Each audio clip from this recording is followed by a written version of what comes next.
carbon intensive in terms of climate change.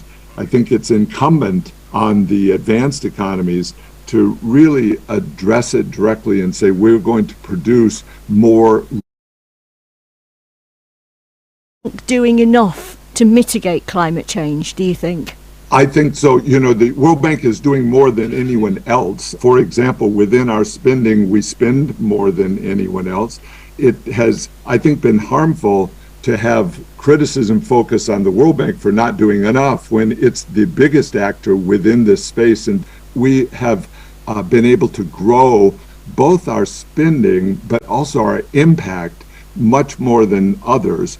David Malpass mentioned there that the world's missing its targets around climate change this year. And whilst delegates at COP27 in Egypt did agree a climate fund for poorer nations, it was claimed that no real progress was made to reduce emissions and abandon fossil fuels. And this year was another year full of examples of how climate change is starting to affect us in extreme ways. During the summer in Pakistan, many communities were completely destroyed when vast areas of the country were hit by catastrophic flooding. 33 million people were affected. Mother 4 Sassi lives in the village Nizamullah, 10 minutes from the Sahani River, which burst its banks during the floods in August. She told Business Daily's M. Hashmi how the floods affected her. My name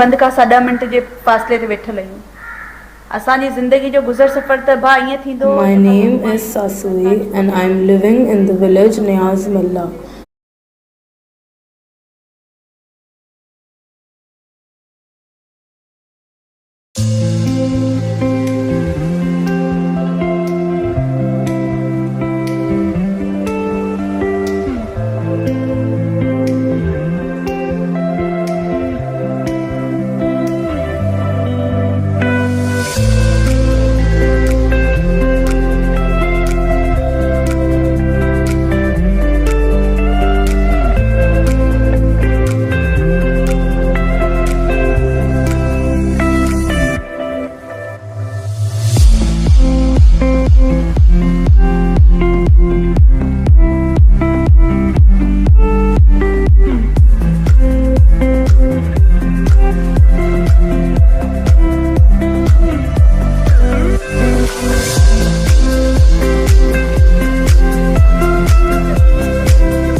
Scotland.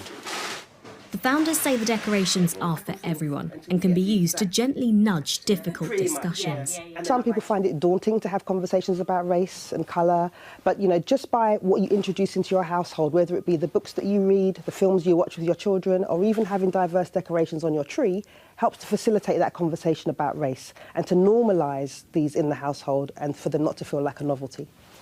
For their children, these reimagined decorations have made their homes more magical. When I saw the decorations, I was like, oh, it's something that can represent me.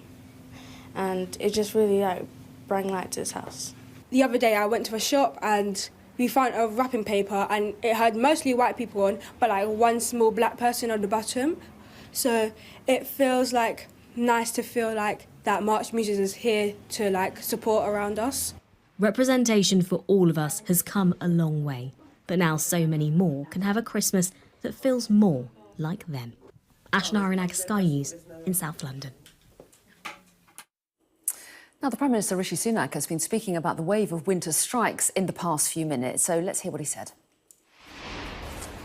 Most of us this weekend, this Christmas, will be inside, will be warm, will be safe, will be with our families. But sadly, that's not true for everybody. And that's why the government's investing a significant amount to reduce the number of people who are sleeping rough or are homeless. I've come to the facility here today, the Passage in London, to see that fantastic work in action and the difference it's making to so many people at Christmas time.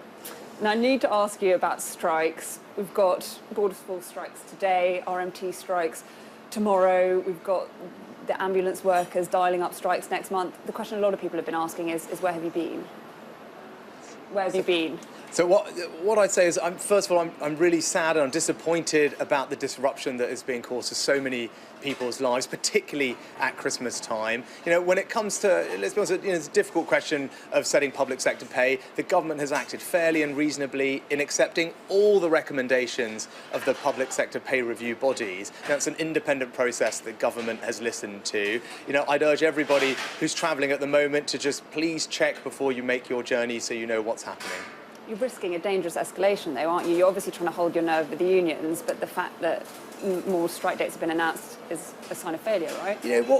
What I'm trying to do is make the right long-term decisions for the country, for everybody's benefit. And I think we all know that the major economic challenge we all face now is inflation. It's inflation that's eating into everyone's pay packets, it's rising the cost of living, and I want to make sure that we reduce inflation. Part of that is being responsible when it comes to setting public sector pay. That's why we have an independent process. I know things are difficult, but it's right that there's an independent body that makes recommendations to the government, and the government accepted those, that it increased its offer, matched all those recommendations. I think that's the reasonable thing to do, and in the long term it's the right thing for the whole country that we beat inflation. Are you ruling out a one-off pay offer? There's a great deal of sympathy when it comes, including from Tory voters, to NHS workers striking. Are you ruling out a one-off pay offer for them? I'm really grateful to all our public sector workers, including those in the NHS, for the fantastic job they do for us. And as the Health Secretary and I have previously said, our door is always open. The government's always wanting to talk to people, to engage with them about what we can do to make sure that their jobs are fulfilling, rewarding. There's lots of things that people have raised as things that we might make a difference to, and we'd be happy to talk about all those things. And Health Secretary's been clear, his door, the government's door, is always open to have those talks. Can I just do one on gender recognition? Sorry, do you mind? Sure. Sorry. Yeah. Will you block the new gender recognition plans from the Scottish Government? I think lots of people have got concerns about this new bill in Scotland, about the impact it will have on women and children's safety. So I think it's completely reasonable for the UK government to have a look at it, understand what the consequences are for women and children's safety in the rest of the UK, and then decide on what the appropriate course of action is. Thank you. Thanks so much. Fantastic. Sorry, would it go? So the Prime Minister, Rishi Sunak, there, visiting a homeless charity, being questioned there by our own Ali Fortescue about all sorts of issues, mainly about the strikes going on. Our politics and business correspondent, Mari Aurora, has been listening in. So, Mari, what do you make of what he said?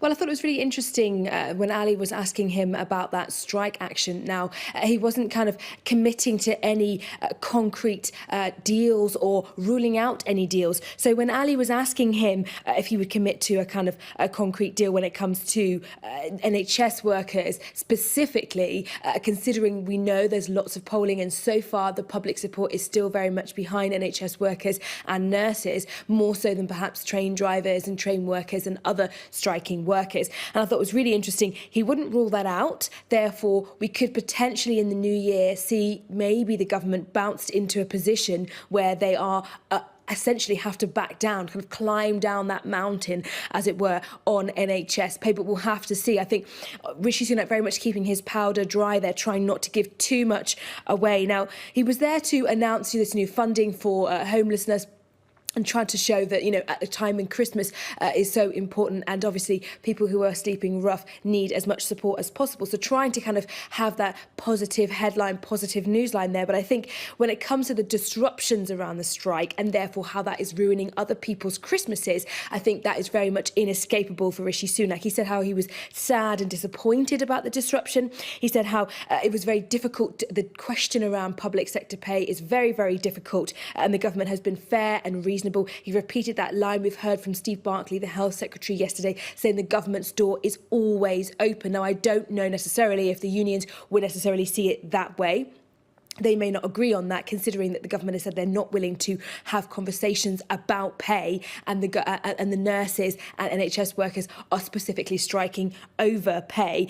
So I think that was very interesting. He touted that same line we've heard again from the government about long-term planning and inflation being the number one priority and therefore the nation's number one enemy economically, essentially taking precedent over strikes.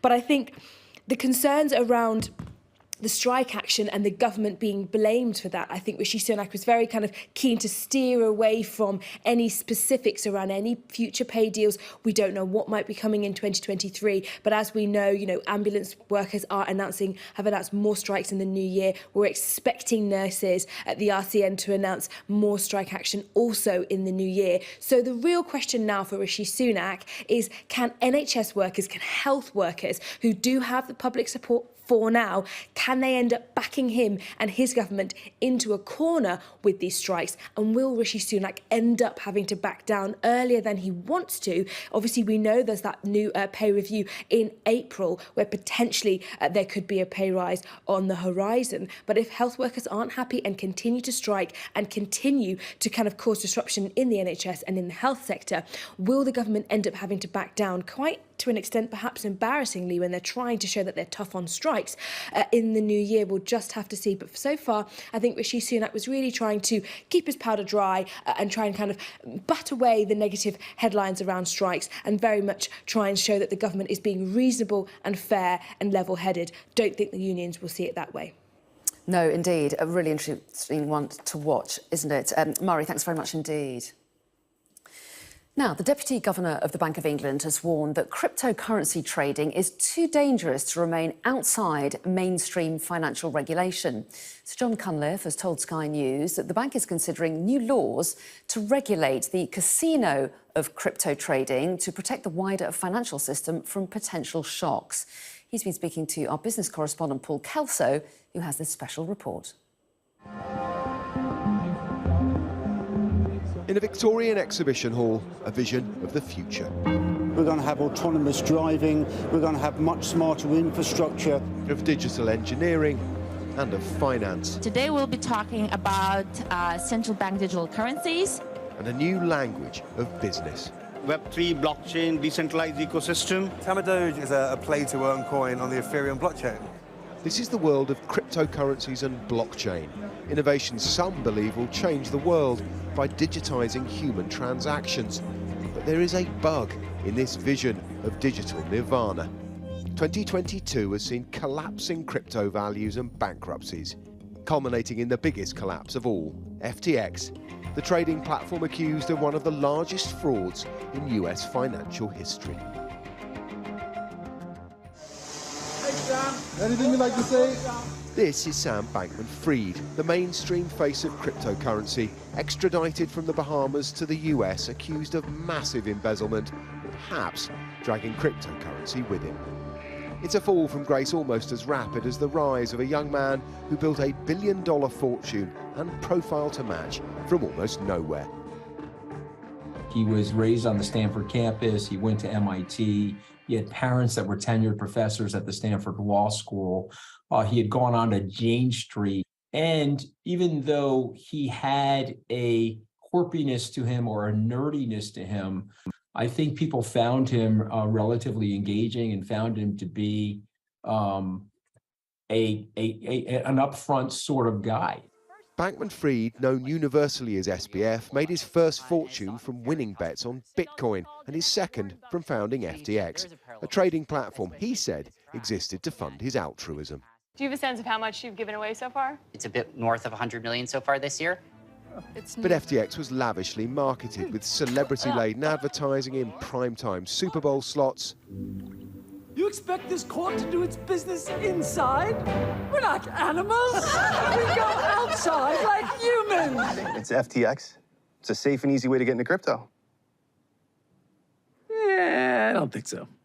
And I'm never wrong about this stuff. Personal endorsements from the likes of supermodel Giselle, and policy activism that drew presidents and prime ministers to a Bahamas conference this year that seemed to affirm SBF's rise.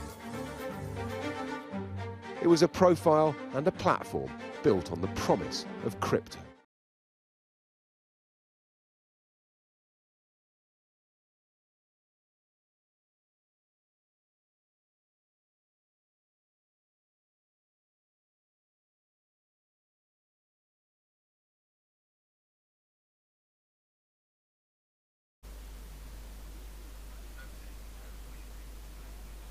Expandable 1.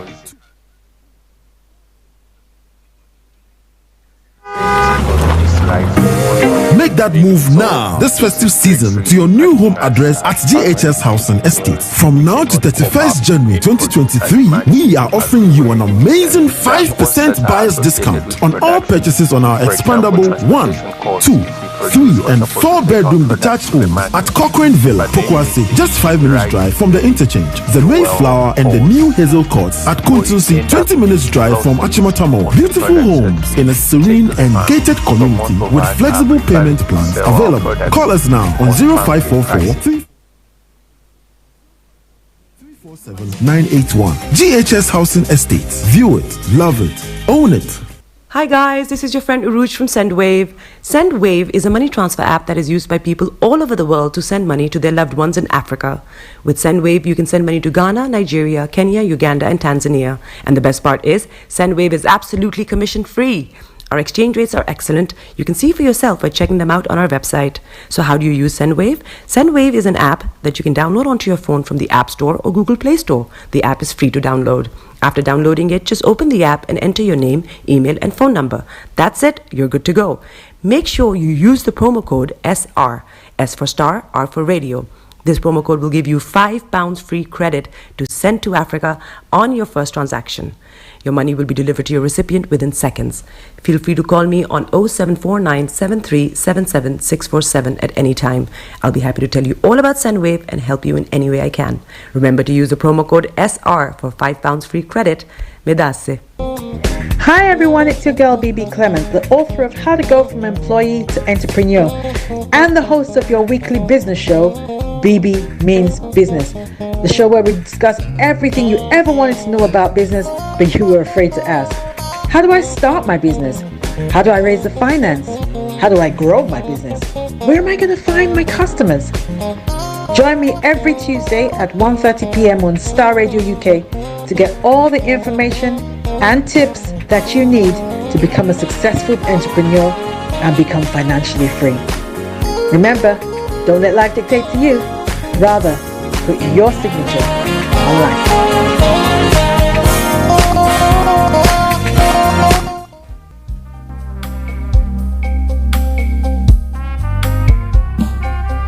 Are you looking for the fastest, reliable, and trustworthy door-to-door shipment company? Well, look no further. When was the last time your family received a shipment back in Ghana on time and in time? You are not sure?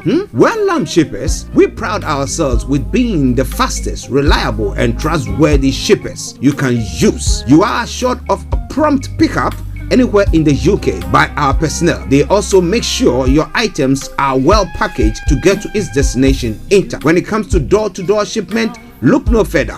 Well, Lamb Shippers, contact us on 07939009321 or 07498911820. Or you can visit our website www.welllamp.co.uk.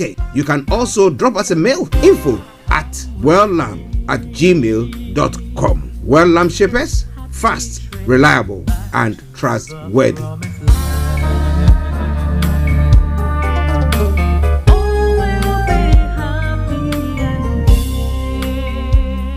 Tune in to On Point here on Starr Radio UK with Empress Regina every Monday at 5 p.m. GMT. Looking forward to your company. Hi there. Are you dreaming of owning your own house in Ghana? Then you will need a well-documented piece of land that is free from troubles. I highly recommend My Africa Property for any size of land that you will need. With My Africa Property, lands are available in Pram, Sopoli, Tohenia, Ogome, Dodova, Winneba, and many other locations at affordable prices. These locations are about an hour away from the airport, only 35 minutes from the motorway, 10 minutes drive from Central University College, 10 minutes drive to the beach, and close to Pram Senior High School and Ghana Men's Soccer Center of Excellence. For more details, visit our website www.myafricaproperty.com or call our UK office on 0208 123 2523. For our US and Canada offices, call us on +1 585 184 994145. You can also email us at ghana@myafricaproperty.com.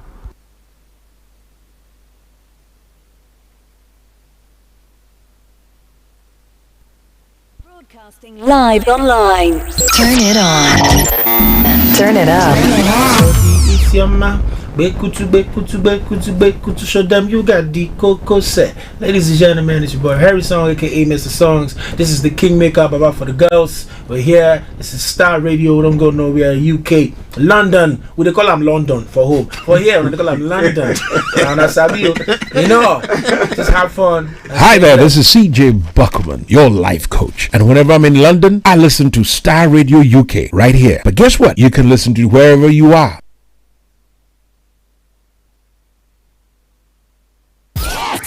The best radio show. Broadcasting worldwide, online 24/7. All around the world. In your car. At work. At home. On your smartphone. This is Starr Radio. Are you ready to turn it up? 10, 9, 8, 7, 6, 5, 4, 3, 2, 1. Oh, your heart is aching. Smile even though it's breaking.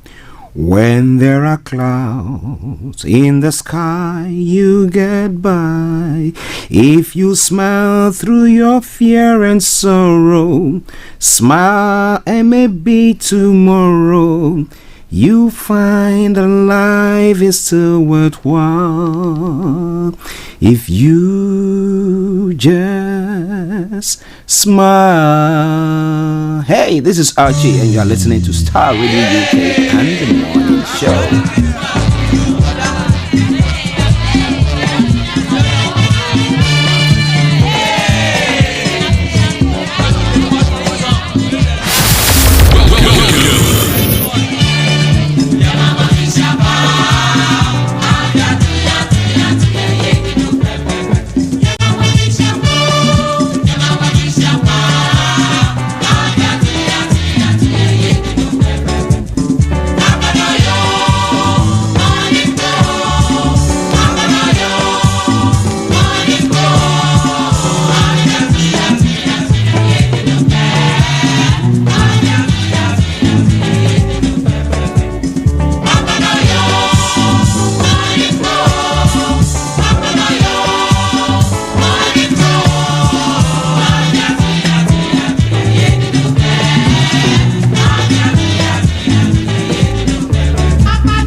Okay, massive good morning, good afternoon, good evening, good dawn to you wherever you are.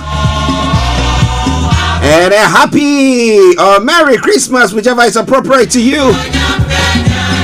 I want to welcome you to the Friday edition of the morning show. 10:47 and for 10:48 we are running very, very late. But getting ourselves in the mood, and making sure that you are in the mood as well. But I say massive good morning to my team this morning, Mr. Olayomi, Koiki, Mr. Frank Davis behind the scenes, and Mr. Francis Guy, my able producer. Massive good morning to you. I hope you're all doing very, very well. And also, let me say massive good morning to all our numerous listeners. Those of you in the Americas, those of you in Europe, those of you in Australia, those of you in Asia, and those of you on the African continent. I salute each and every one of you. Anthony Adedeji, massive good morning. Pastor Momo, good morning. Bishop Adeshina, good morning to you. Sir Maxwell, good morning. Aziz, good morning.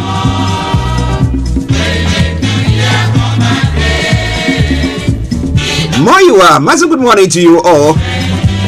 Herbert Hammond, good morning to you, and Eben, all the way in South Africa, massive good morning to you as well. And Chantel and all the crew in the office, I salute each and every one of you in Cape Town. I hope that you are getting yourself ready for the big day.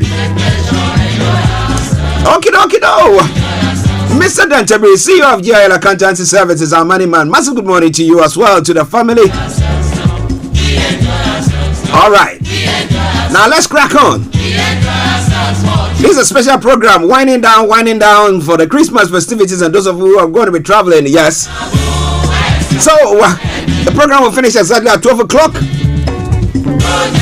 But hey, Starr Radio brings you Christmas the way that it's supposed to be. And I'm saying happy birthday to the one and only Dr. Martin. Yes.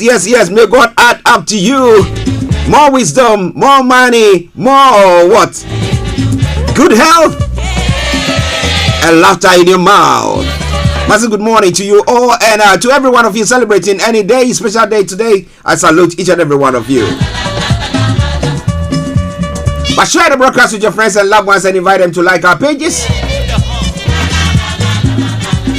So let's crack on because we are running behind time this morning.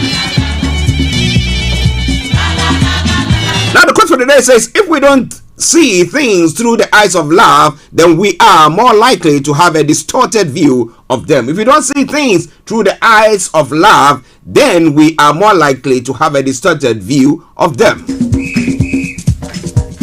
Olakunle, good morning to you. He says, good morning, Mr. Archie and White Lion. Good morning, Olakunle. I hope you are doing well. Okie dokie do. Now moving on straight to the weather front as we are pressed with time.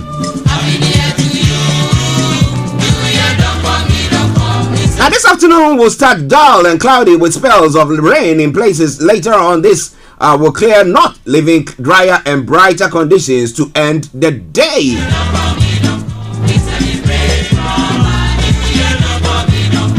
But tonight will be mostly dry with clear spells and a few areas of patchy cloud around. Just a small chance of an isolated shower moving in from the west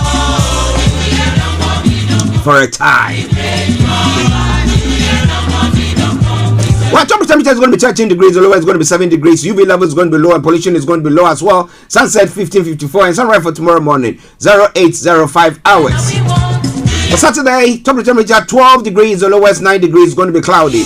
Then come Christmas Day, top of the temperature 12 degrees, the lowest 6 degrees. It's going to be a mixture of cloud and rain there for you. So that brings us to the end of the weather forecast for you today, the 23rd day of December, the year 2022. 10:52 the time.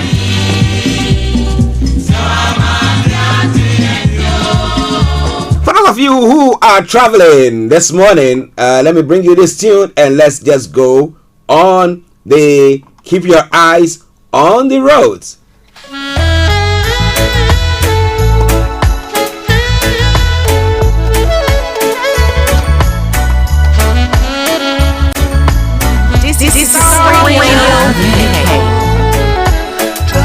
Okay, so keep your eyes on the roads. Keep your eyes on the roads. Something from Sashan. It's a driving home for Christmas. Are you? I'm driving home. Okay, so on the underground this morning, we are traveling via that route. Now, Bakerloo line has got part closures. Central line has got partly suspended and severe delays there as well. And London Tramlink has got minor delays. And when it comes to the London Overground, there are part closures and minor delays. So check before you leave. Now on the underground as well, A4, my apologies, on the major roads in London, A4, A41, Central London Red Routes and North Circular A406 have all got closures there. On the river bar this morning as well, the Woolwich Ferry has got special service, all the others have got good service.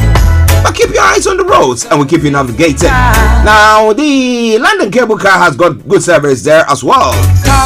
But now, let's move on to the final segment of the travel updates. That's the National Rail. Whilst you keep your eyes on the roads, I will help you do so. Chiltern Railways has got special service. East Midland service has also got East Midland Railways has also got special service. First Transman and Express special service there. Heathrow Express special service. ScotRail special service. Southwestern Railway special service, and Southeastern minor delays. Southern minor delays, and Transport for Wales minor delays there as well.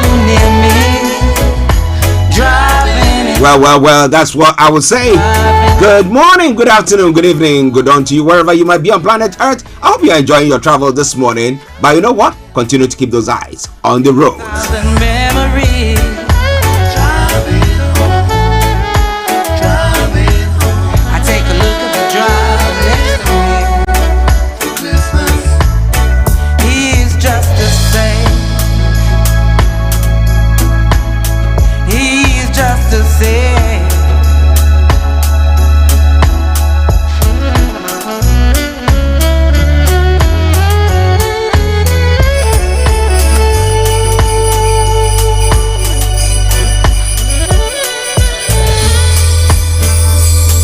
Okay, let's move on to the Global Trotting session. And I'm saying good morning to Idayatu Moriana. It says good afternoon, sir. Idayatu, where are you listening to us from?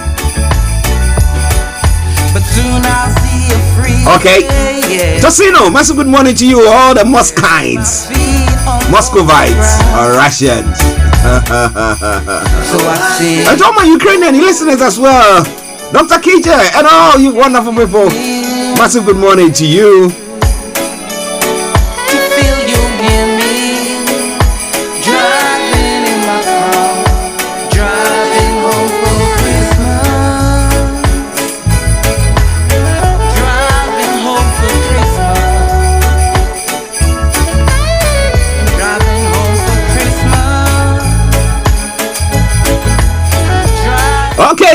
Okay, don't you worry, I'll bring you that full fledged of that music once we finish with the update. Now, when it comes to some of the stories I'm going to be looking at, fuel tanker catches fire at a filling station and destroys 130 million naira property. That's one of the stories making the rounds in Nigeria. And Yoruba Nation speaks on Akintoye withdrawal from agitation.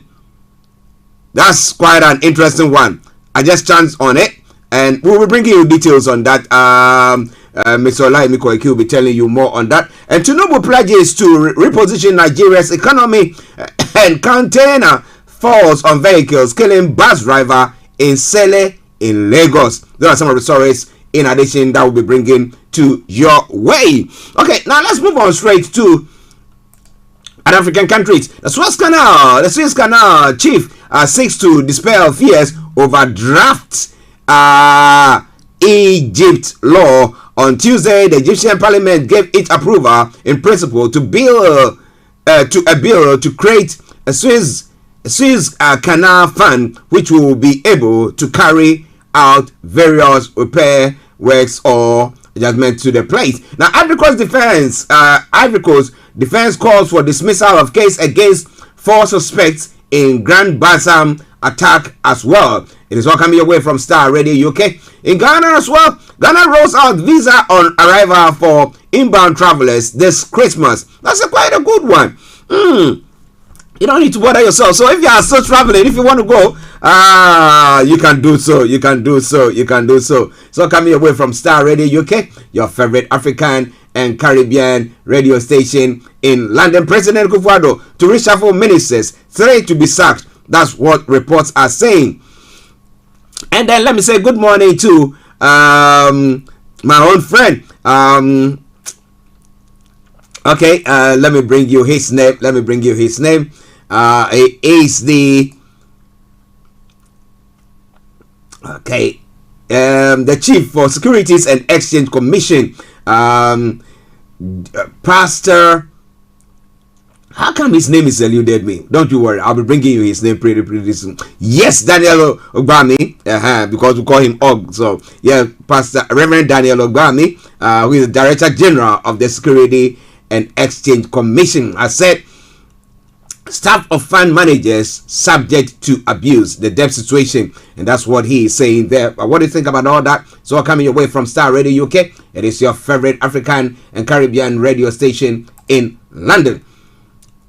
In the UK, England World Cup winner George Cohen has died, age 83. His former club Fulham has said, strikes in Christmas ran up his airports, trains and posts. The border force officers at some of the UK's biggest airports are walking out with Royal Mail, while Royal Mail will not be delivering any letters. So if you posted any card to me or anything of the sort, be rest assured I'm not going to have it. But let's use the modern technology. Just send me a WhatsApp or send me a text or whatever. That is a modern way. Okay. Do so. Now, in other parts of the world as well, U.S. winter storm will bring frostbite within minutes, and that's the warning that is being given. Let me say good morning to all our listeners there. Dangerously low temperatures are serious threat, even in major cities around U.S. and Canada. Come for the heavy in Minnesota. I know it is cold there, but massive good morning to you. I hope you are keeping yourself well. Russia may send empty Soyuz to bring ISS crew home. The crew members may have to return to Earth early after their capsule started leaking. Well, we'll be bringing you more on that front as well. And North Korea sold arms to Russian Wagner Group. US says, the White House says North Korea provided missiles and rockets to be used in Ukraine, which Pyongyang has denied. So when we talk about Russia having lots of arms and all that, so why are they now quickly? I mean, this is a war that is taking. I mean, since February 24 to December 24. So let's call it 10 months or 11 months. Let's call it 2023. So 11 months on, and they don't have enough arms to do they do. Well. So I was contemplating or reflecting on it, and I was saying that, do you think that maybe all that, these ones have got that and they've got that, so it's all a fuss or what? Or maybe they're not using the big guns, they are using smaller ones and they don't have lots of it. But what do you think? Now, 6 key findings from 6 January Capitol attack report. Trump is accused of a multi-party conspiracy in panel's final report on the 6th of January riot. We will bring you more on that front. It is Starr Radio UK. Let's enjoy this tune and I'll be with you. Hold on to it. Don't you go away. Oh, holy night.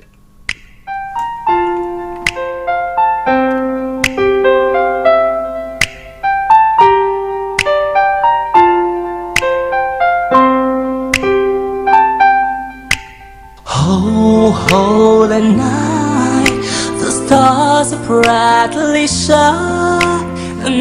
It is the night of our dear Savior's birth. And long lay the world insane and near pining to hear peace, and the soul felt its worth. A thrill of hope, the weary world rejoices when yonder break a new and glorious morn. Fall on your knees, oh, hear the angel voice, oh,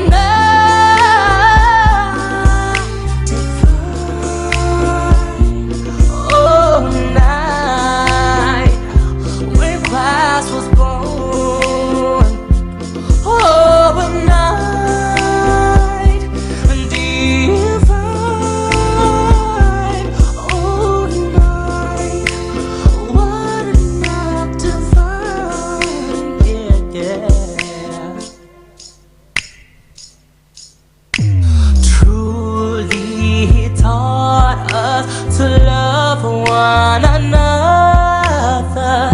His word was love, and his message was peace. Chain shall he break, for the slave is our brother, and in his name all the sorrow shall cease. Sweet hymns of joy and grateful chorus raise we, let all within us praise his holy name. Fall on your knees, oh, hear the angel voices, oh,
that move now this festive season to your new home address at GHS Housing Estates. From now to 31st January 2023, we are offering you an amazing 5% buyer's discount on all purchases on our expandable 1, 2, 3 and 4 bedroom detached homes at Cochrane Villa, Pokwase, just 5 minutes drive from the interchange. The Mayflower and the new Hazel Courts at Kuntusi, 20 minutes drive from Achimotamo. Beautiful homes in a serene and gated community with flexible payment plans available. Call us now on 0544 347 980 or 0544 347 981. GHS Housing Estates. View it, love it, own it. Hi guys, this is your friend Uruj from SendWave. SendWave is a money transfer app that is used by people all over the world to send money to their loved ones in Africa. With SendWave, you can send money to Ghana, Nigeria, Kenya, Uganda, and Tanzania. And the best part is, SendWave is absolutely commission free. Our exchange rates are excellent. You can see for yourself by checking them out on our website. So how do you use SendWave? SendWave is an app that you can download onto your phone from the App Store or Google Play Store. The app is free to download. After downloading it, just open the app and enter your name, email, and phone number. That's it. You're good to go. Make sure you use the promo code SR, S for Star, R for Radio. This promo code will give you £5 free credit to send to Africa on your first transaction. Your money will be delivered to your recipient within seconds. Feel free to call me on 0749 7377 647 at any time. I'll be happy to tell you all about SendWave and help you in any way I can. Remember to use the promo code SR for £5 free credit. Medasse.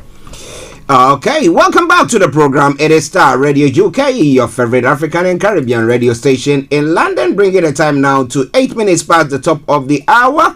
Winding down program for the Christmas festivities, and I have the singular honor once again to welcome the one and only White Lion himself in the house this morning. And let me say, Yomi, massive good morning to you.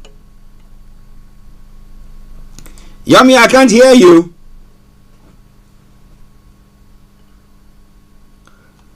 Okay, whilst he tries to sort it out, wherever you are listening to us from, please share the broadcast with your friends and loved ones and invite them to like our pages as well. No?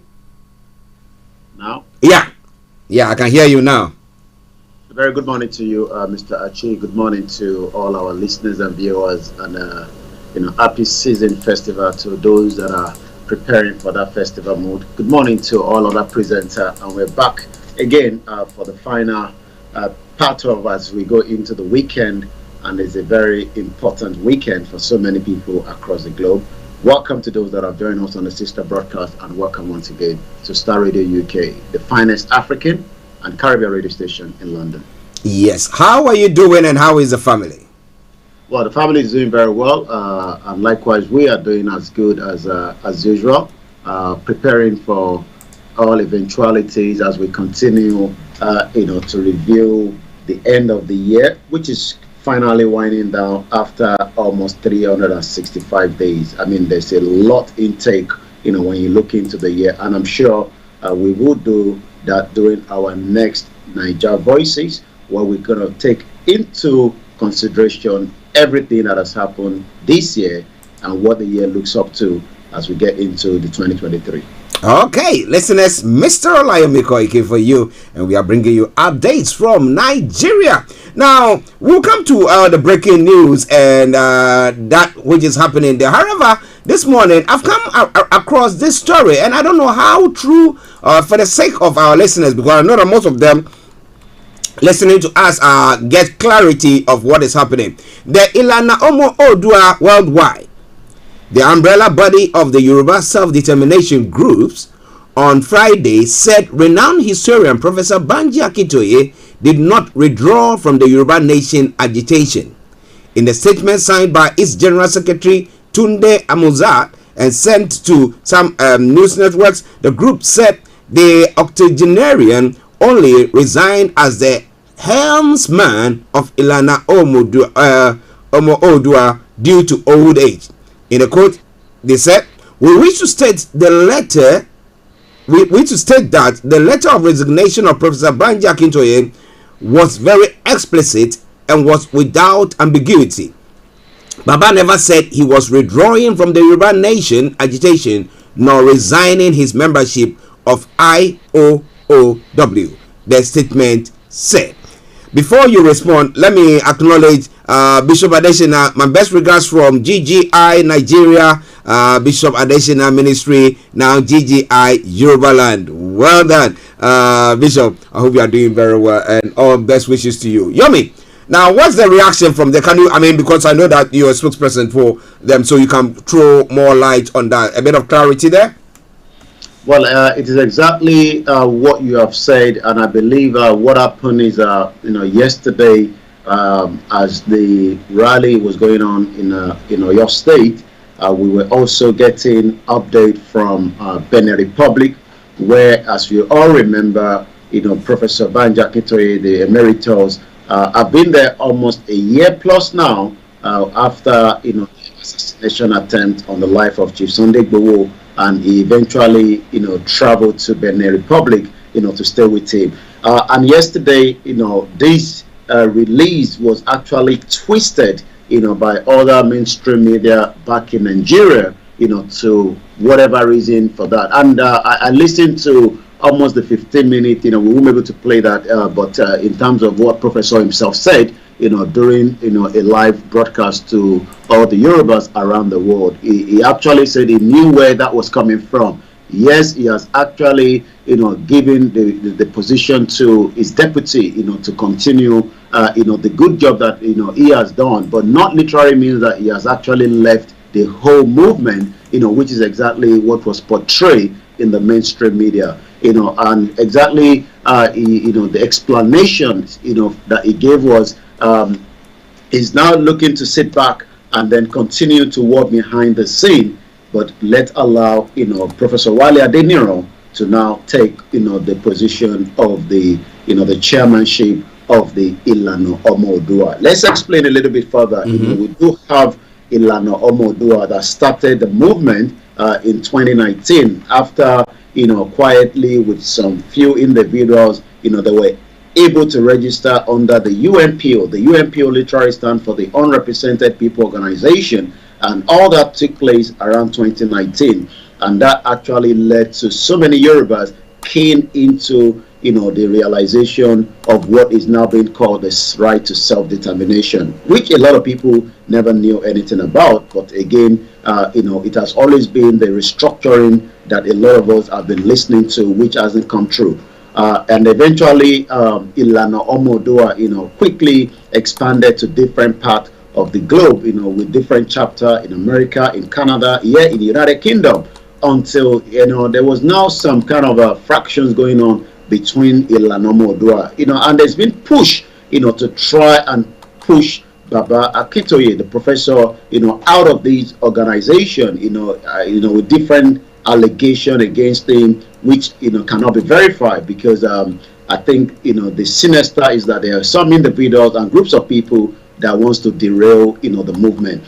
People have also questioned his authority, and likewise a lot of different issues. And while listening to him yesterday, he says the kind of fabrication that people put on board, you tend to ask yourself, why do we do this against each other? I mean, people come up with allegations that he has stolen money. He's actually even taken the Yoruba people into 2023 election, which he has actually said that the Yoruba people do not want to be part of Nigeria, and there is no reason for him to even collect any kind of money from any of the politicians. He's in his 80s, almost 87, going to 88, but yet it seems some Yorubas also want a different, person. But it is not because of that alone.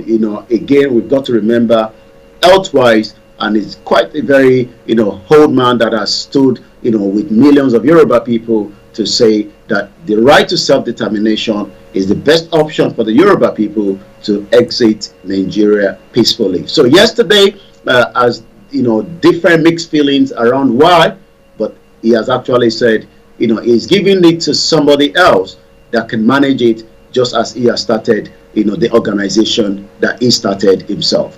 But remember that also Ilana Omodua, is still also part of the YSDM, which is the Yoruba Self-Determination Group. We have different groups, but the most important thing is these are the groups that are working, and others, in actualization of the movement.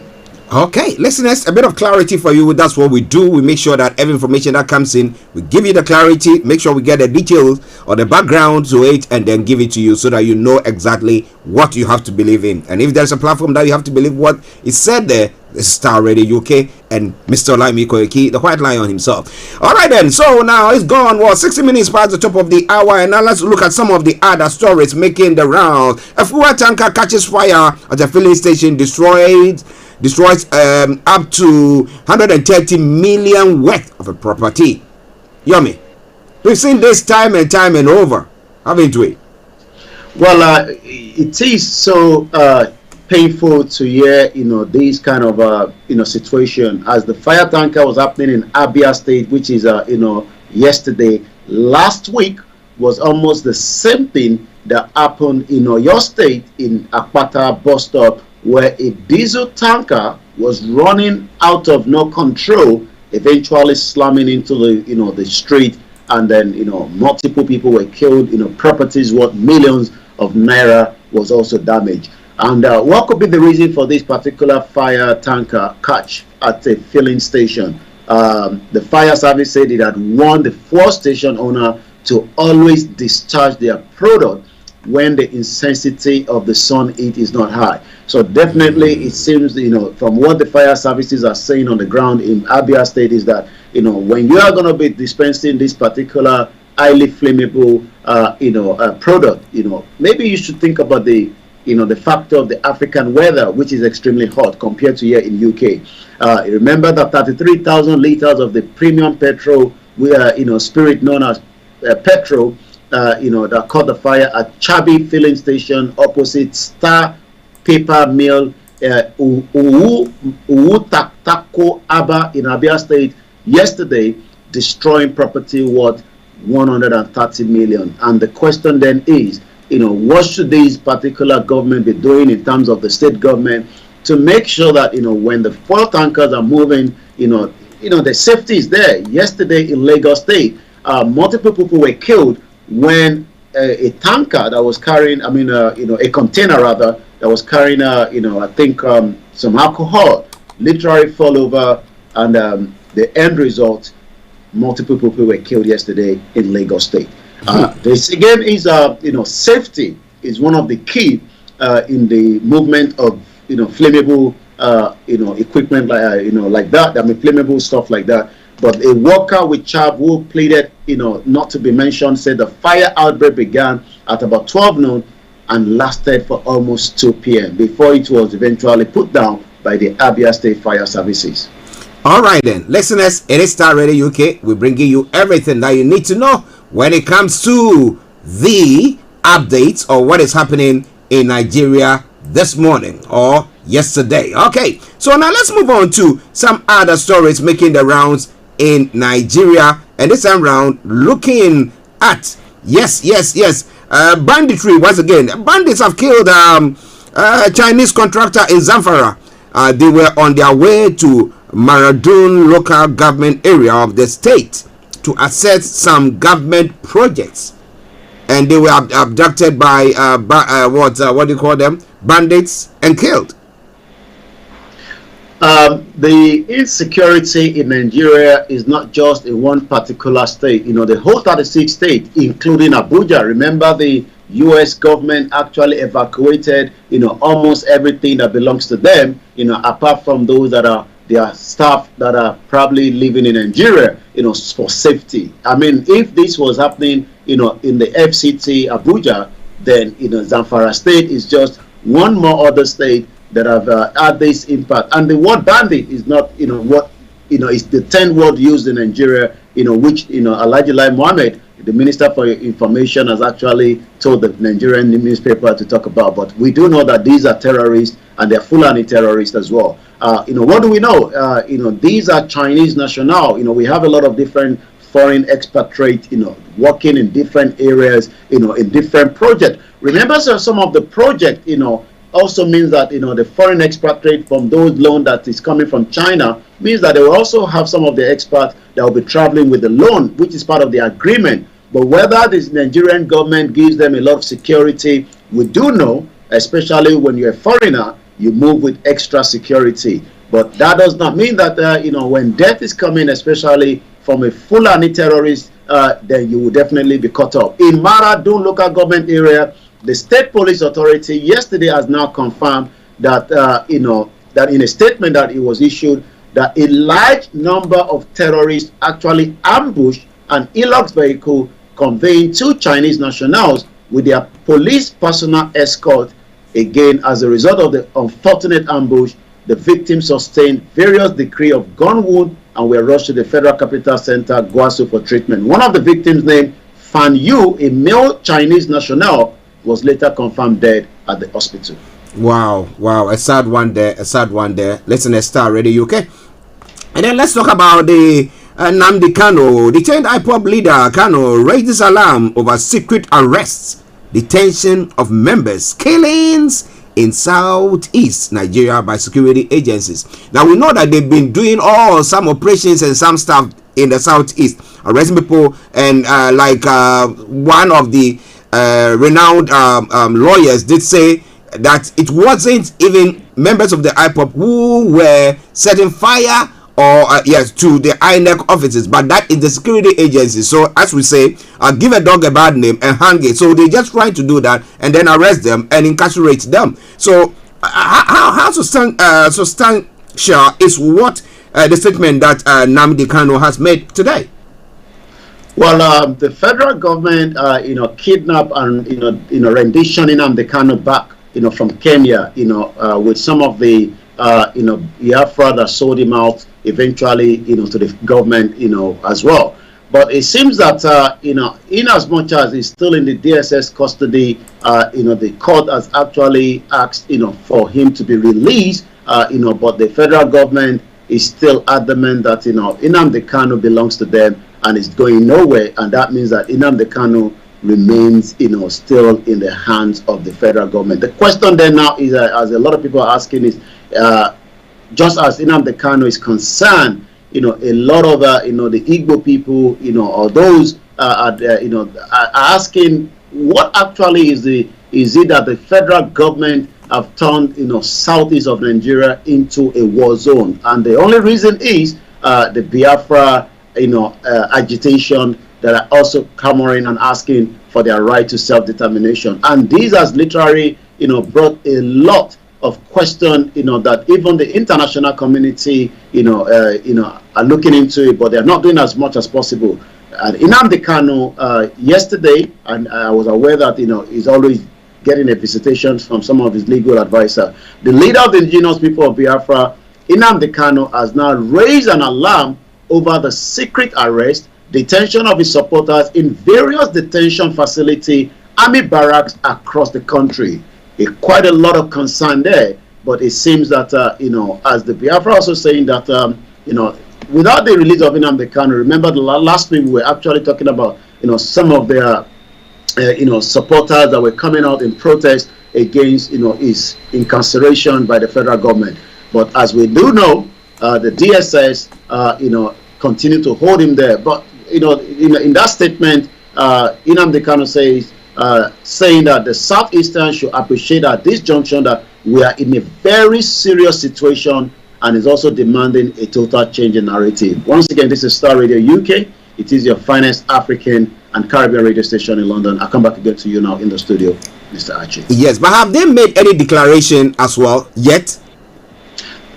Not yet. The Biafra are doing a countdown to the new year, which would happen before the the general election. And this is where a lot of people are concerned, especially looking at all the activities presently going on in Nigeria. Whether the Nigerian government is trying to think that those asking for their right to self-determination will do nothing. The civil disobedience, as we saw yesterday in our headline, Soludo, the Anambra state government says the sit-at-home alone in the southeast of the country is actually making the state to lose 20%, which is quite a lot, when you think of that. And yesterday, your state, the road was actually blocked for almost few hours, and that also led to a lot of inconvenience. And that is just the beginning, because the Yorubas are also saying that, the next one will be much more bigger than what has been seen in the last few days in terms of the two rallies.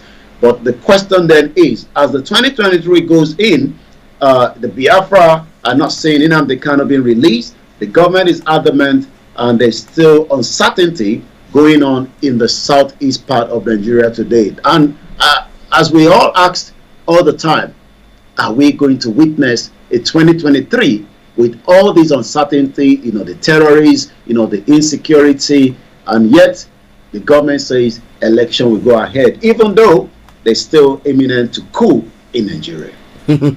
Well, listeners, Mr. Olayomi Koiki in our North London studios. I'm Archie here in the South studios, and we're bringing you updates from Nigeria. Olakunle says Nigeria will never leave us in peace because of the external forces feeding from it. And if we are to reclaim them, if we are to reclaim, that is definitely going to be by force. So you think that the easy, no, I mean, let's take an easy approach. You think that that is not the way forward, but that if we really want the separation to take place, that it should be by force. What do you think? Let us hear from you. So coming away from Starr Radio UK, let's go back to Yomi for the rest of the stories making the rounds. Over to you, Yomi.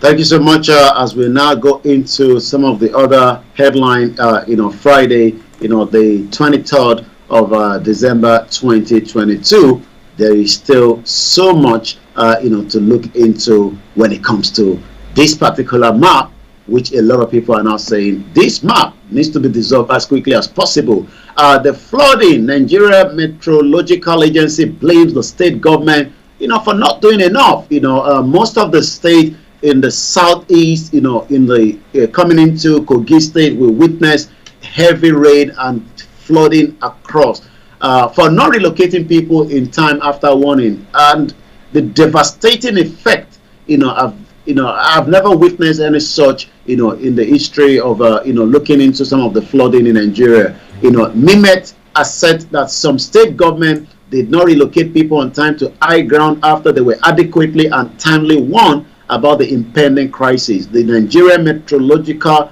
Agency, NIMET, has blamed some of the state government. The Director General of the NIMET, Professor Masu Bako, made this known yesterday in Abuja during a program organized by the Human and Environment Development Agency, tagged Climate Information Service, on the food crisis. A lot of farms were destroyed, and that means there will be more hunger in the land as well. So as we do, continue to look into the issue of, the Central Bank of Nigeria, that doesn't seem to be going anywhere. As cash limit not anti-people, CBN insists, reps knock Emefiele. So it seems again is still in the limelight, almost 2 weeks, and then we don't know when it'll be by next week. Maybe it will no longer be in the limelight. Policy will open rural underserved community to economy opportunity. How do you expect the rural community that doesn't have the good infrastructure when it comes to the network?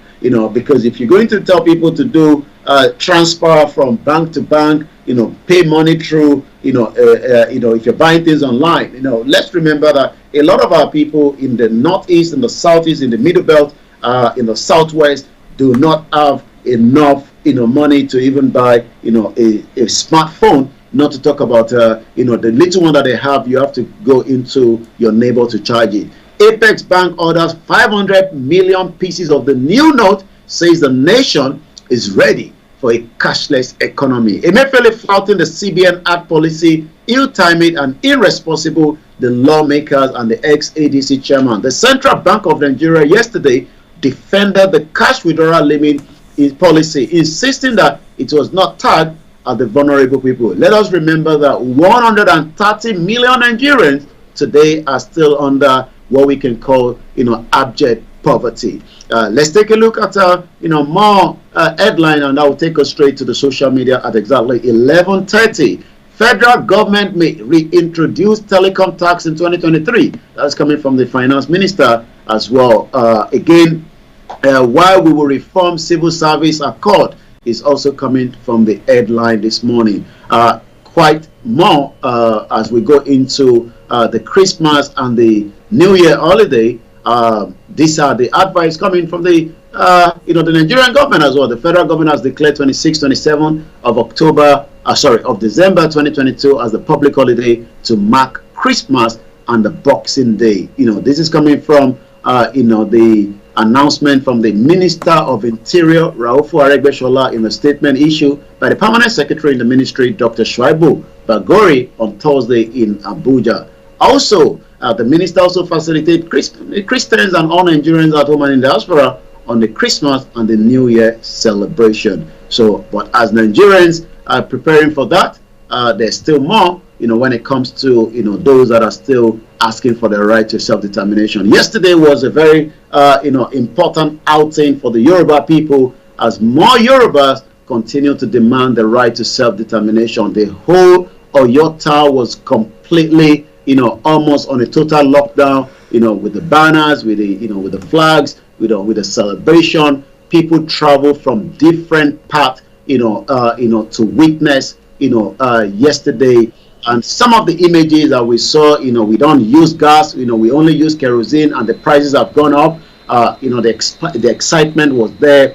But the question that people are now asking is, what is going to be, the next line of action? I've been able to speak to the team on the ground this morning, and again, we will wait for the next instruction, and that instruction, will be given to us, as quickly as possible. So as the Biafra are also, continue to prepare, and these are some of the, the images that came out from, Oyo town yesterday, which was a very fantastic outing, and for those that were expecting that, they were told that they will be sleeping over. Yes, that was the instruction, that people will be sleeping over, but for reason known, that did not happen. And, we were able to pass that on a late night broadcast yesterday to some of our listeners. But so far, we believe almost everybody has returned back, to their base again, and then waiting for the next move on the right to self-determination for the Yoruba people. As I look into, the Biafra, 72 days to go is actually,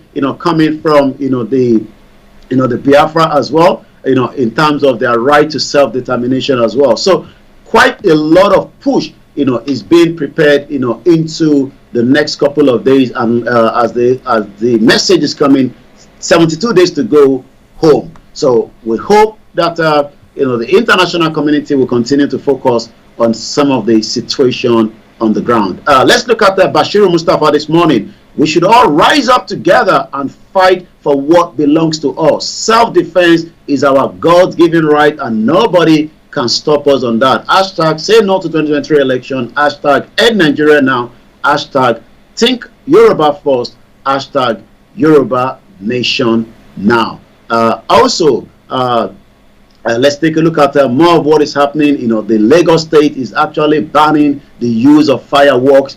We know how dangerous they could be, especially when it's not well handled. And the question again is, a lot of the fake of these items have already been used in the past, and they've created a lot of damages as well. So the Lagos state is actually saying a no, to these as well. Ayemo Juba, I'm actually looking at this page this morning. Muslim military-grade live ammunitions were used by the Fulani militia during their attack on the southern Kaduna on the 13th of December 2022. These all take us back to what T.Y. Danjuma actually said, when he was, advising Nigeria that should you wait for the military, you would all die. And I can see, the great weapon that is being shown in this particular video. We won't be able to show that. Southern Kaduna has been bashed with a lot of attacks by the Fulani terrorists across the southern Kaduna, and it seems that the insecurity again is one of the biggest threats to Nigerians.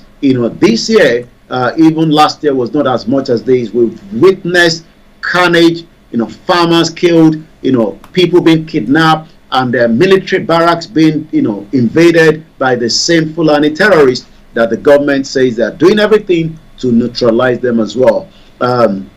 Also, think Yoruba first. Heroes and heroines should never be forgotten. We shall meet in Ogba Itero, World Bola Ige, and Sophie Oluwole.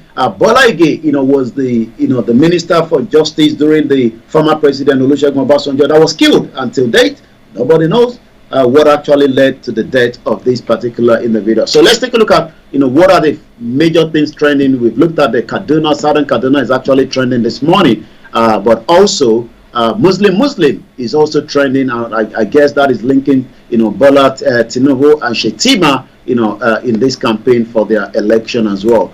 Abia is trending. We've told you the reason why that could be trending is because of the fire that took place there. We pray for any loss of lives as well. So now let's take a look at the word Nigeria when it comes to the social media this morning. Once again, this is your finest African and Caribbean radio station in London, as we wish all our listeners across the globe a Merry Christmas and Happy New Year in advance. For the sake of Nigeria and the sake of an Africa that will start the long process of finding its way out of the 1980s and finally into the 21st century, I really hope Nigerians choose Peter Obi at the February 2023 presidential election. It's for everyone's own good. This is coming from David Udonye. He was actually, had to run away for his life after the NSAS because it was one target by the federal government as well. So more campaign goes on, and more people preparing for the 2023 as it's getting closer in just almost few days. The Nigerian Vice President Osibajo advocated a vast fund for public university. The system has to find a way to sustain itself. We really have to look carefully at how university can make money independently. We know that private universities do make public university rather make so much money from a lot of Africans, especially Nigerians, that wants to come to school here in UK. And I remember Catherine Lang telling us that almost 66,000 student visa have been issued so far. And again, the question is, was it because after the NSAS 2 years ago that led to more Nigerians getting visa, even though we can now see that as many of them will be completing these, schools, they'll probably then want to work here and want to live here, and that means they will have to start all paper immigration. And for those that probably would want to claim asylum, you might end up in Rwanda, according to Rishi Sunak. Star Radio UK. I come back to you, Mr. Archie. Wow, listeners, a lengthy one there for you, but making sure that you don't miss out on any of the discussions or the stories that is making the headlines this morning. But let me read Bishop Adesina's message that is posted on our YouTube channel. It says, no 2023 elections in Nigeria. Now, Yoruba Nation is going out. Biafra Republic is going out. The North Central is depredating from the North. And then Nigeria will be basically split into 4 to 5 countries. And he says vividly, that's what is going to be happening. But what do you think? What do you think about that? We hope to see, keeping fingers and everything crossed. But it is Star Radio UK. Yomi, somebody was asking another question. He sent it to me privately. Was asking what brought about, because he said Nigeria had not been seeing such spate of insecurity as it has now. So he was asking the onset of the whole thing. How did it all come about that now Nigeria has become so insecure that everybody seems to be, you will have to walk and keep, though you are sleeping, one of your eyes has to be opened? We reviewed these 2 weeks ago during the review of this government of the President Muhammadu Buhari. He tried to be the president, and that's why Tinubu is actually saying, he actually luled. Somebody, when you luled means that somebody that was falling down and he has to pull him out, to become, the president. And he's now using the slogan, Emilokon, it's actually in my turn, as if, it is a property. The question of insecurity in Nigeria started, during the Jonathan era, and again, whether with the, with the report that was coming through, especially from the international correspondent, intelligence rather, was that it seems, there was some individual that wanted to destabilize the government, and as the election was very heat, with the hope that the PDP after 16 years might not leave power. Evidence is now pointing, to the same APC that brought in some individuals, even though they've not called them, jihadis, they've not called them terrorists, but, evidence point that there were some individuals that were brought into the country, quietly through, the porous borders, and they were armed, they were trained, and, their job was to make sure that should the election not go in accordance with their plan, then these people will unleash havoc. That is something that was proved by the late Dr. Malafia, that he has also had opportunity, not once, not twice, speaking with some of the leaders of these terrorists, and we can also say that one governor, he didn't mention the governor until he died, is also part of these, agenda of these, Nigeria becoming insecure. He was asked whether, he's a present governor, and he was actually confirming that, yes. So that means that, we have a governor in one of our states, in the 36th state of the Federal Republic of Nigeria, that is actually backing, the terrorism agenda, what could be for reason to that as well? Let's come back to the former Navy, Commodore Olakunle Olayomi, that worked with almost all the presidents as far back as even previous one during the military regime as well.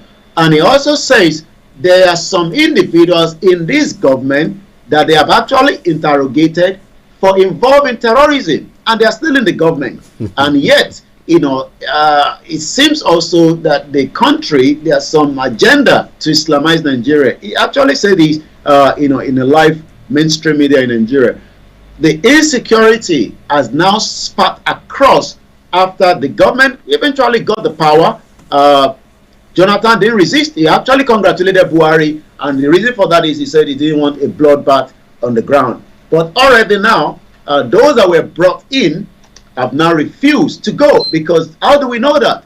The governor of Kaduna State, El Rufai, says we paid them to go back, but they refused to go, and they have now become, some of what is happening on the highways, kidnapping, killings, and becoming more powerful.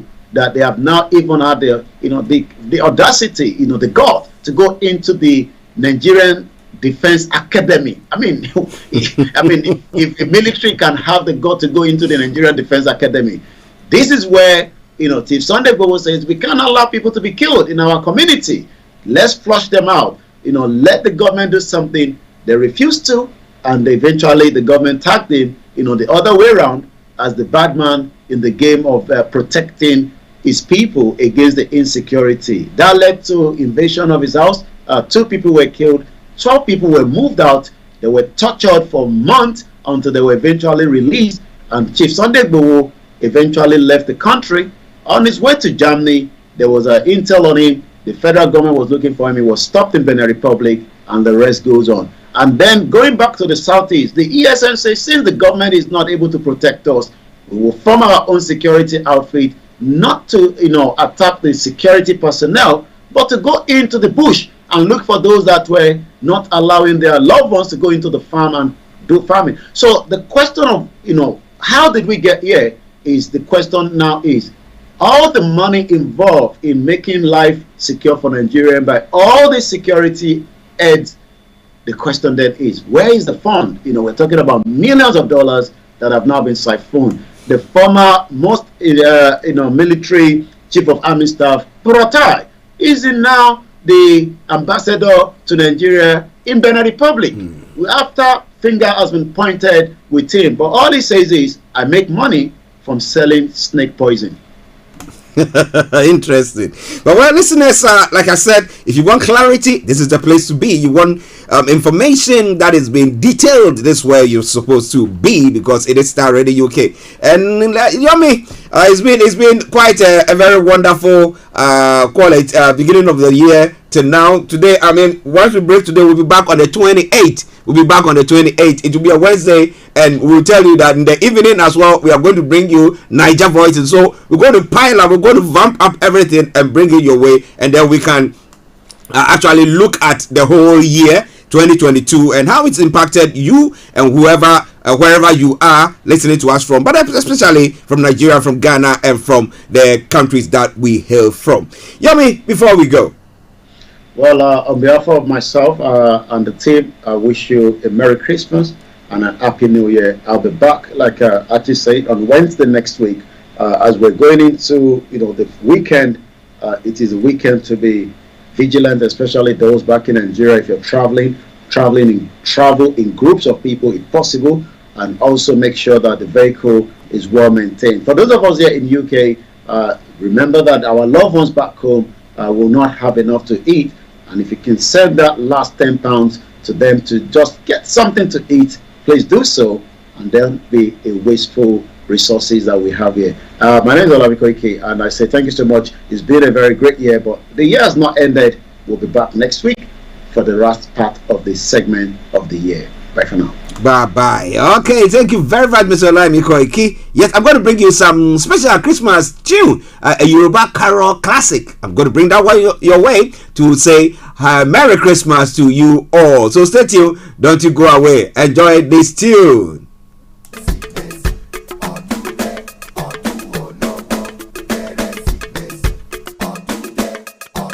Oh my God, Kérésìmesì ló máa dé o, ẹ̀yin ènìyàn, ẹ yọ̀, ẹ bẹ̀rẹ̀ fi jó sí i. Kérésìmesì ló máa dé o, ẹ̀yin ènìyàn, ẹ yọ̀, ẹ bẹ̀rẹ̀ fi jó sí i o. Ẹ bá mi kọrin o. Kérésìmesì ló máa dé o, ẹ̀yin ènìyàn, ẹ yọ̀, ẹ bẹ̀rẹ̀ fi jó sí i. Kérésì ti dé. Kérésìmesì ló máa dé o, ẹ̀yin ènìyàn, ẹ fi jó sí i o.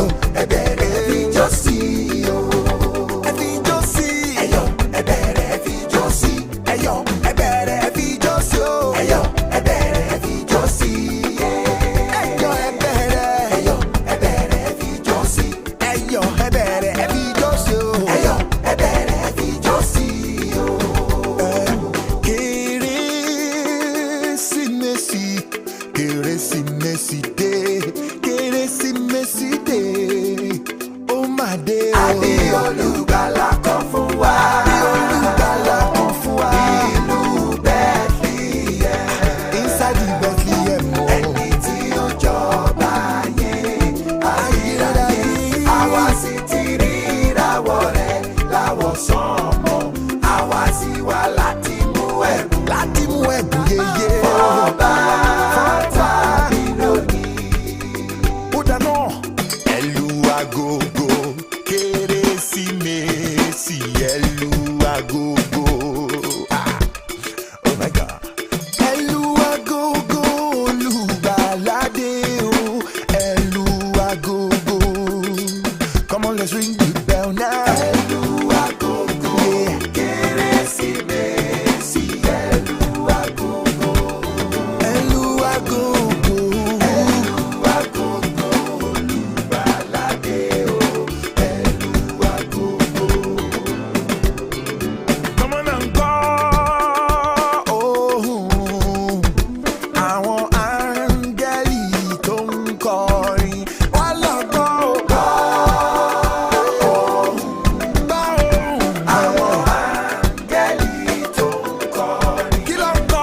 Wọ́n ń kọrin ògo. Kọrin ògo. Wọ́n ń kọrin ẹ̀yẹ. Wọ́n ń kọrin ẹ̀yẹ. Wọ́n ń kọrin ògo. Wọ́n ń kọrin ògo. Wọ́n ń kọrin ẹ̀yẹ. Wọ́n lọ gbọ́ ògbọ́.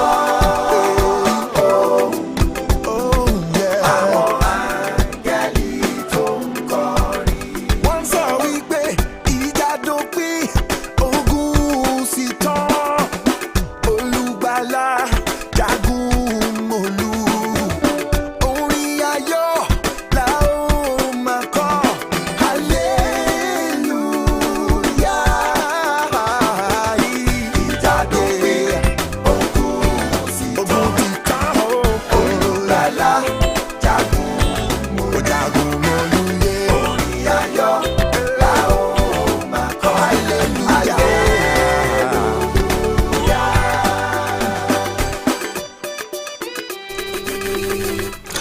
Okay, so that is something from a special Christmas carol made in the Yoruba pot for you this morning, and I hope that you enjoyed it. I did enjoy it. That was my first time of sampling that one as well, and I say a Merry Christmas to you all and a prosperous New Year. We got about 9 minutes actually to run up the program, but I'm going to add about another 5 minutes so that we'll be able to bring you everything that you need to know. But that will be after this short commercial break. So stay tuned and don't turn the dial. It is Starr Radio UK. It is your favorite African and Caribbean radio station in London.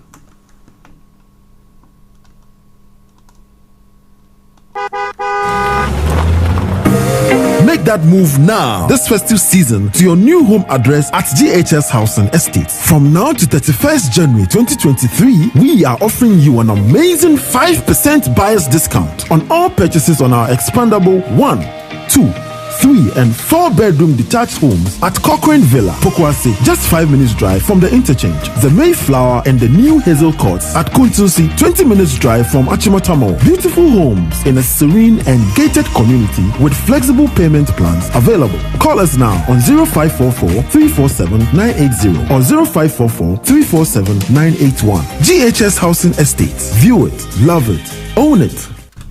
Welcome back to the program. It is Starr Radio UK, your favorite African and Caribbean radio station in London. 8 minutes to the top of the hour. Let's crack on with the rest of the stories making the rounds. Those of you who are on the YouTube, those of you on the Facebook, or the social media platform, those of you listening to us on our apps, the Starr Radio UK app. It is back. A few of you were experiencing some difficulty in getting it, but I can tell you for sure that it's been up now, so make sure you go there to download it. If you have not downloaded it, that would be a birthday, a Christmas present to me, whatever that. All right, let me say good morning to my big brother himself, Mr. Ishmael Okai. I hope you are doing very, very well.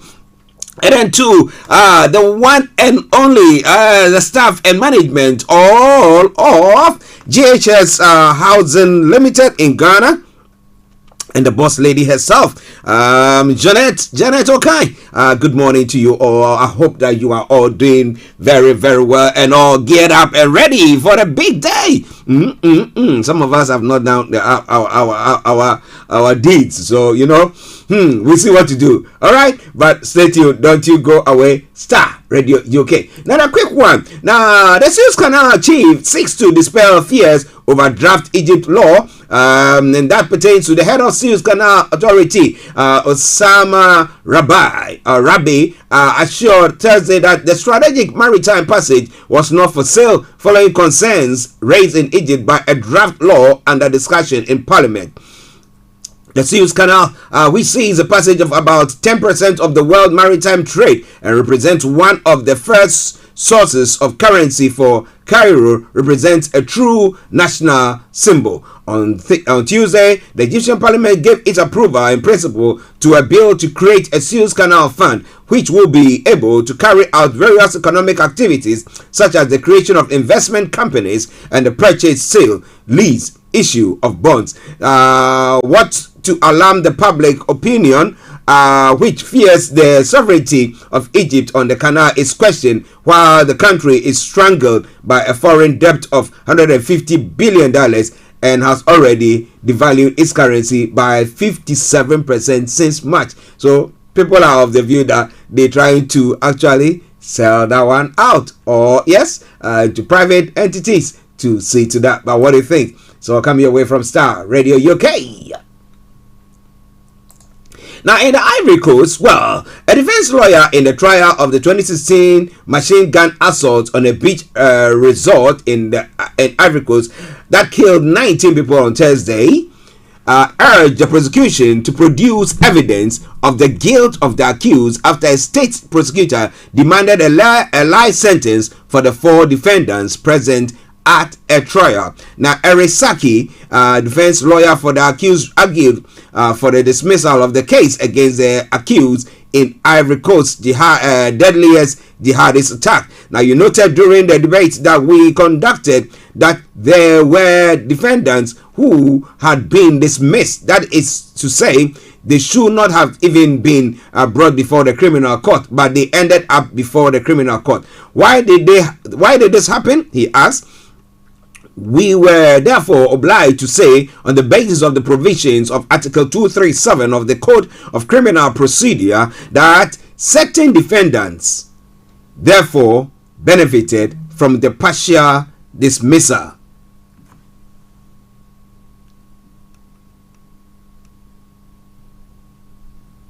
Okay, just bear with me.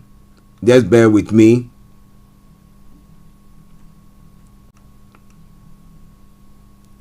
Okay, just bear with me. Yeah. Okay. Okay. All right then. Let's quickly move on to some other stories. If you are envisaging traveling to Ghana, well, there's a rollout of visa on arrival for inbound travelers this Christmas. So if you are traveling to Ghana, be rest assured you can go if you don't have your visa at all, because of normally you will have all the high commissions or the embassies trying to do that, and at times they do have some challenges. But well, the government of Ghana has waived pre-arrival visa acquisition for travelers to Ghana effective Thursday, December 22. That's today. Yesterday to Sunday, January 15. Passengers will rather receive their visas upon arrival into the country. The Transport Minister Kwekwe Fori Esiama made this known in a press release issued on Thursday. According to him, the move is in furtherance of the government's Beyond the Return initiative. Now, following consultation between the Ministry of Foreign Affairs and the Ministry of Interior, the Ministry of Tourism, Art and Culture, Ghana Immigration Service, and the Ghana Tourism Authority, approval has been given for passengers traveling to Ghana to opt for visa on arrival, waiving the requirement for prior approval. So a good one there, a good move by the government. And it's all coming your way from Starr Radio UK.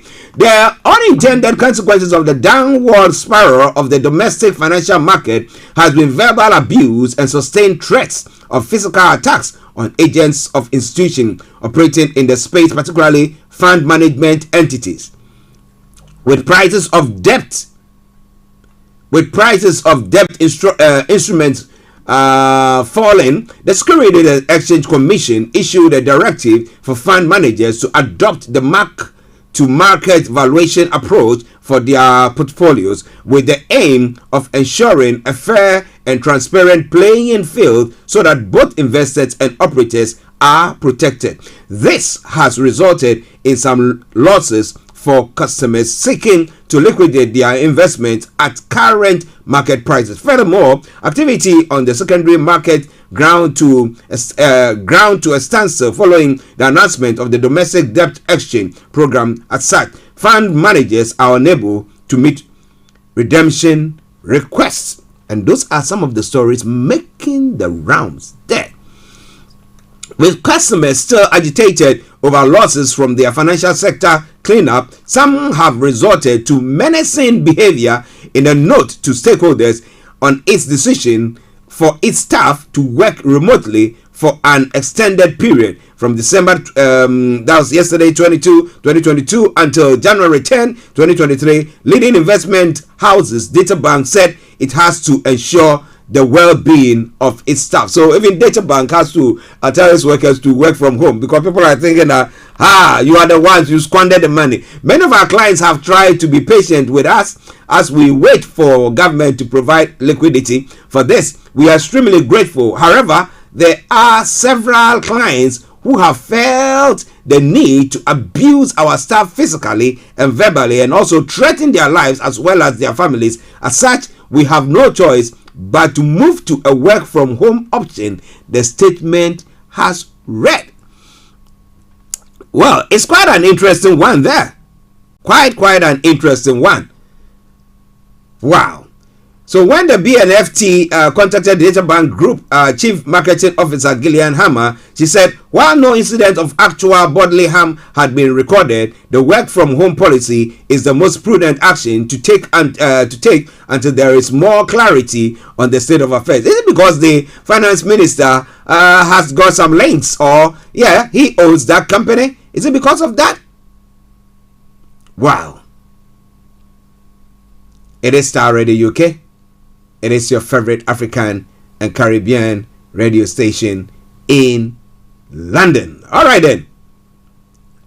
Let's move on to some stories making the rounds here, and then we can bring the program to a close. In other parts of the world, U.S. winter storm will bring frostbite within minutes, and dangerous low temperatures are a serious threat even in major cities around the US and Canada. That's some of the stories making the rounds there. Selling the US, Donald Trump, the January 6th investigation or inquiry that took place, Trump made false claims which aids told him were untrue. The committee said that Mr. Trump's decision to falsely declare victory on election night 2020 was premeditated and that only his lawyer, Rudy Giuliani, supported this action. The former president soon began making unfounded claims of wide-scale voter fraud and continued to do so with more frequency after the election was called for Joe Biden. The committee points to their interviews with several advisors and lawyers close to Mr. Trump who say they did not believe these claims of fraud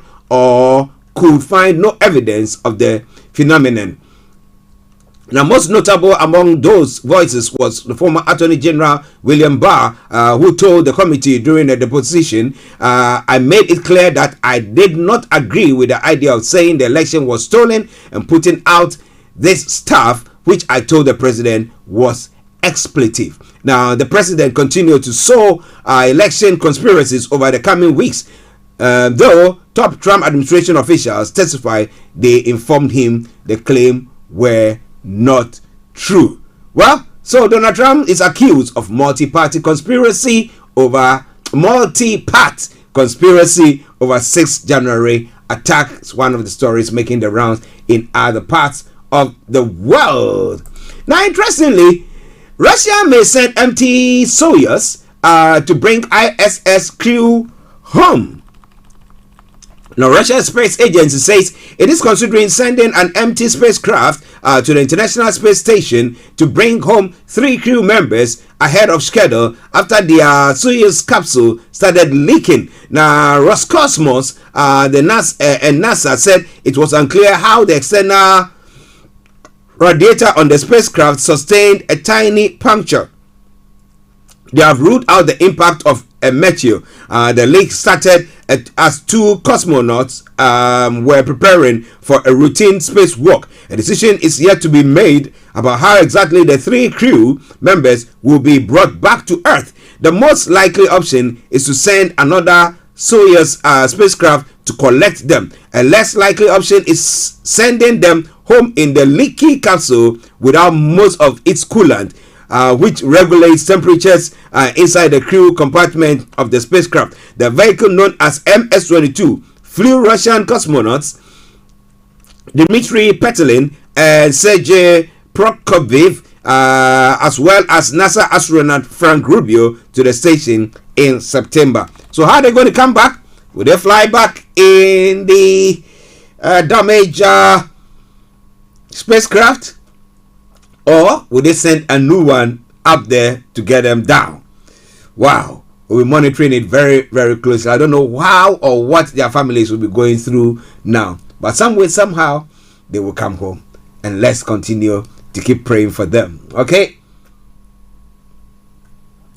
There have been charges over alleged cockfighting kidnappings. Dozens of people linked to the lucrative cockfighting industry have gone missing in the Philippines. You have to train your cock so that I can fight properly. Well, it is all coming away from Starr Radio UK. Now, 2 dead after shooting in Central Paris. That is a breaking news that have just come in. A gunman has opened fire in Central Paris, killing 2 people and wounding several others. The shooting took place close to a Kurdish cultural center not far from the Gare de L station. The suspect, age 69, was quickly detained by police in connection with the attack. Authorities appealed for people to avoid the area in Rue de Enghien in the 10th district in Strasbourg, Saint Denis. It's a total panic. We've locked ourselves in, one shopkeeper said. The witness said she had heard 7 or 8 bursts of gunfire. It is a breaking and developing story, and therefore, as and when we have more, we promise to bring your way. It is all coming your way from Starr Radio UK. It is your favorite African and Caribbean radio station in London. The final segment of the morning show.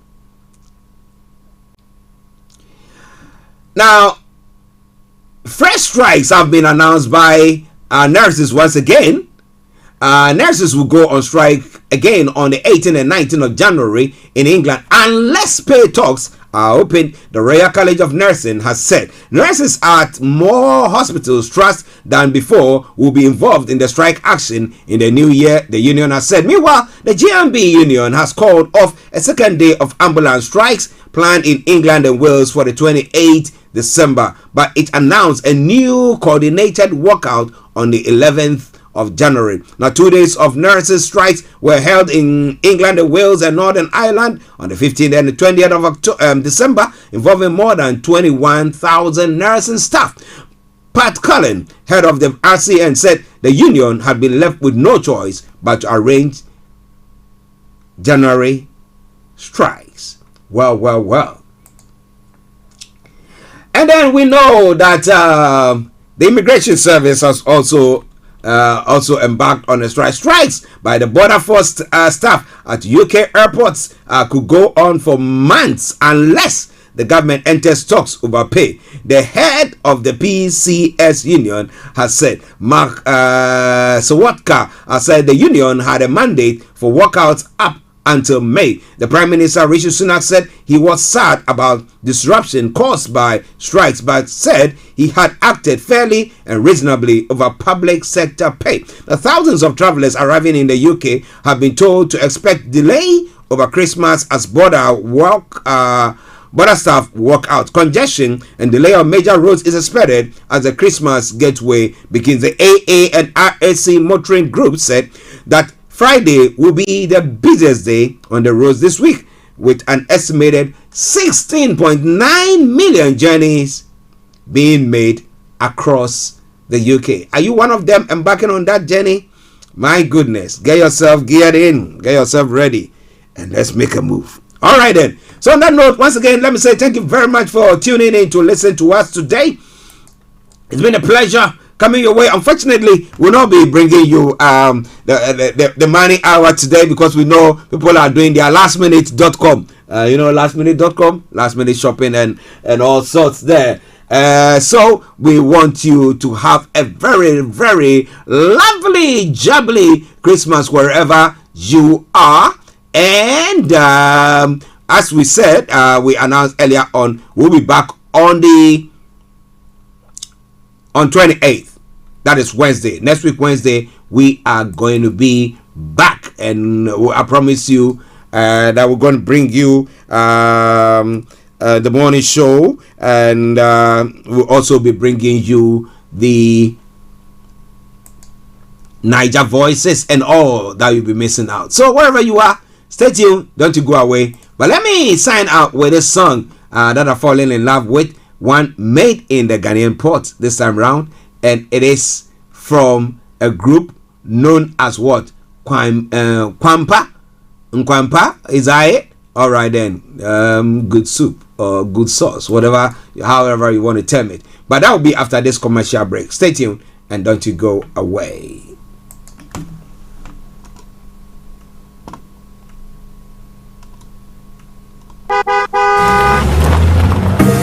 Make that move now this festive season to your new home address at GHS Housing Estate. From now to 31st January 2023, we are offering you an amazing 5% buyer's discount on all purchases on our expandable 1, 2, 3 and 4 bedroom detached homes at Cochrane Villa, Pokwase, just 5 minutes drive from the interchange. The Mayflower and the new Hazel Courts at Kuntusi, 20 minutes drive from Achimota Mall. Beautiful homes in a serene and gated community with flexible payment plans available. Call us now on 0544 347 980 or 0544 347 981. GHS Housing Estates. View it, love it, own it.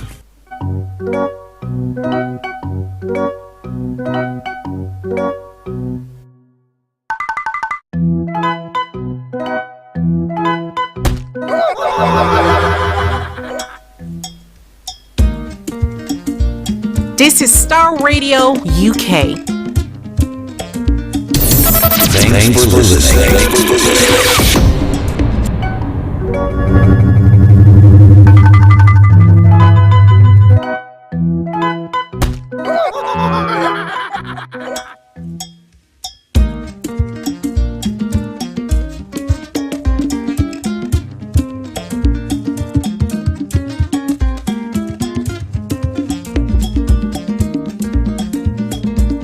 African drops. Kwampa. Sa. Sewa. Bronya. Yediaba. On the first day of Christmas, my true love gave to me a partridge in a pear tree. Sewa. On the second day of Christmas, my true love gave to me Bayanyamamo and a partridge in a pear tree. Sewa. On the third day of Christmas, my true love gave to me Fanta and Katia. Bayanyamamo and a partridge in a pear tree. Sa.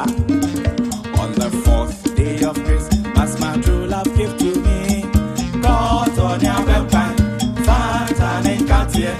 Bayanyamamo and a partridge in a pear tree. On the fifth day of Christmas, my true love gave to me a guy. Go to me, Chingo. Chingo, Nyalewa, Katiene, Kokaya, Tutu, and a partridge in a pear tree. Sewa. On the fifth day of Christmas, my true love gave to me a guy. Go to me, Chingo. Chingo, Nyalewa, Katiene, Kokaya, Tutu, and a partridge in a pear tree. Tani you could be day one.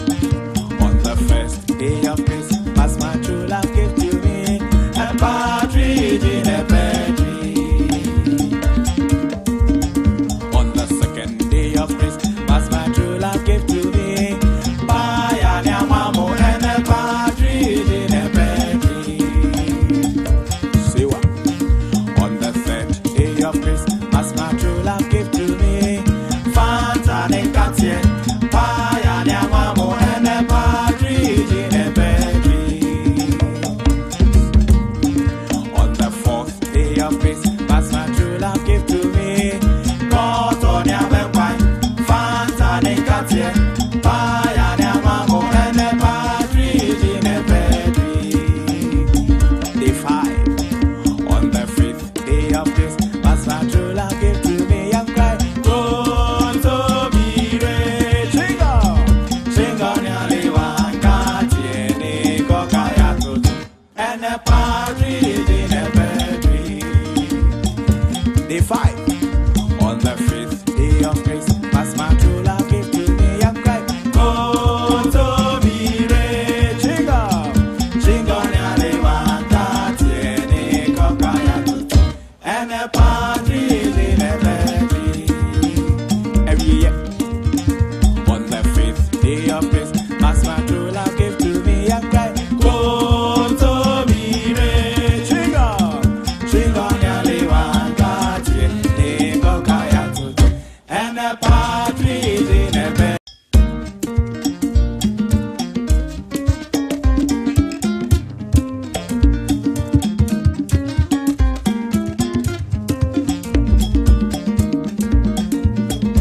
African drops. Kwampa. Sa. Sewa. Bronya. Yediaba. On the first day of Christmas, my true love gave to me a partridge in a pear tree. Sewa. On the second day of Christmas, my true love gave to me Bayanyamamo and a partridge in a pear tree. Sewa. On the third day of Christmas, my true love gave